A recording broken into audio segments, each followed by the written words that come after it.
Hey everyone, welcome to the open question. Leaving a religion isn't just changing your mind. It's not like switching brands of coffee or deciding to take a different route to work. It's like slowly peeling off a second skin that grew around you when you weren't old enough to know it was growing. And when you start peeling, it hurts. It confuses people. It unsettles your relationships. It shifts your entire sense of identity. People think it's about beliefs, but it's often about belonging.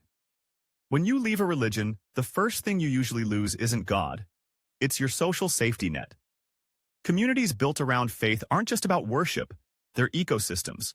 They bring together families, offer meals, host events, manage crises, coordinate marriages, funerals, and sometimes even jobs. Once you're outside that system, the silence is loud. People stop calling. Some avoid eye contact. Others will pretend you've just lost your way and will eventually come back. It's common to underestimate how deeply religion wraps itself around your daily routines. From the words you say before meals to how you dress, to who you're allowed to date, the rules shape every corner of life. And when you no longer believe, you start to realize how much of your behavior was dictated by something you didn't even choose. That realization can be both liberating and destabilizing. It's like finding out your entire wardrobe was picked out by a stranger, and you've been calling it your style. The process doesn't come with a guide. There's no checklist for unlearning belief systems. And because many religions are designed to be insulated from outside criticism, you may feel guilty even thinking about life beyond them. You've been told that questioning is wrong. Doubt is sin. Curiosity is dangerous. So when you start to question, the fear doesn't just come from others, it comes from inside. From the wiring laid down over years of repetition. That internal battle often lasts longer than anyone sees. It doesn't end the day you stop attending services or remove religious symbols from your home. Those are just the visible parts. The real struggle is with the voice in your head that whispers old rules even after you've stopped believing in the authority behind them. And that voice doesn't go away just because you want it to. One of the hardest parts is how invisible the change can be to others. You could be standing in a room full of people who think they know you, while silently going through the collapse of a worldview. And because religious language is so baked into everyday speech, people may continue talking in terms you've started to question. They'll say things like, "It's all part of a plan," or "Everything happens for a reason." And you'll feel a strange mix of nostalgia and irritation. Not because they mean harm, but because those words used to feel safe. And now they feel hollow. What happens when you leave a religion is also heavily tied to where you live. In more religious societies, leaving faith can be seen as betrayal. You can be ostracized, disowned, or worse. Even in less religious regions, there's still often a sense that people who don't believe are somehow missing something. As if moral values, purpose, or compassion can only come from a divine source. That stereotype sticks, and when you leave, you often have to answer for it, even when you're not asking anyone to follow you. Studies show that one of the most common emotions people feel after leaving religion is loneliness. Not because they miss God, but because they miss community. You lose people to talk to, spaces to be in, and rituals that once structured your life. And it takes time to rebuild all that. Some people turn to online groups, forums, or secular meetups. Others create their own rituals, quiet walks, journaling, meditation, even science-based celebrations of life events. But the transition isn't instant. You go from a tightly woven fabric to loose threads, trying to stitch something new from scratch. There's also grief involved. Grief over the time spent believing things that now seem absurd. Grief for the friendships that drift away because you no longer share the same beliefs. Grief for the version of yourself that trusted so completely in something you no longer accept as true. That grief is rarely talked about, but it's real.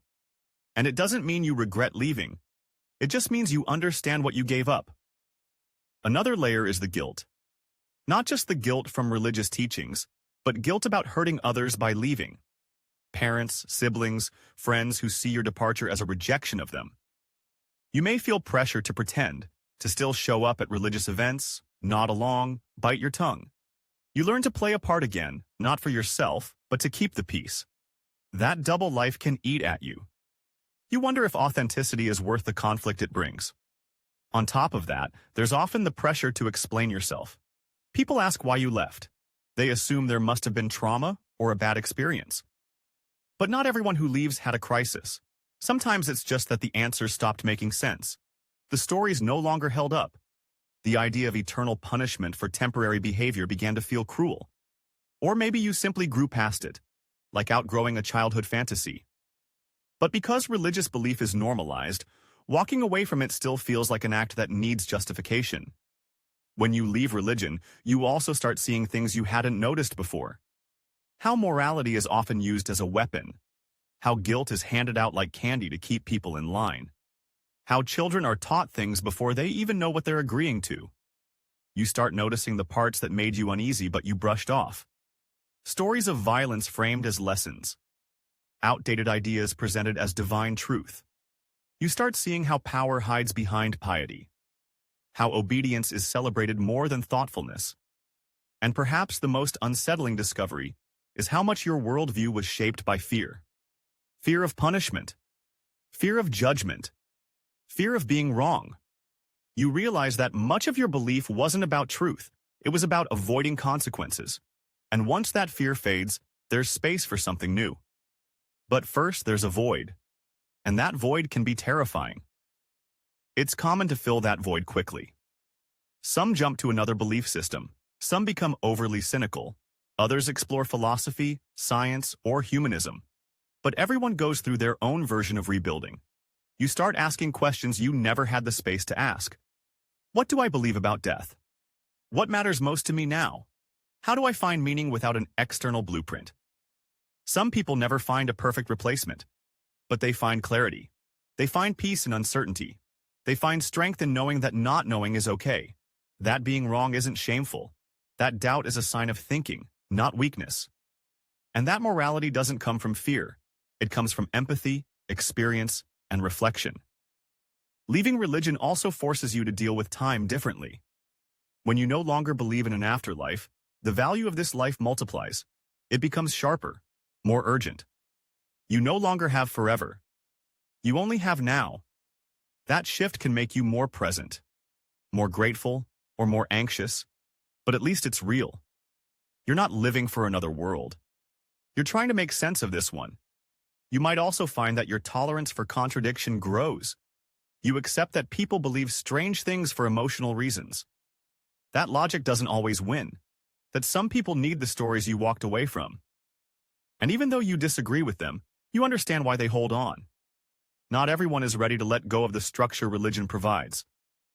And that's okay. You no longer need their approval or their permission.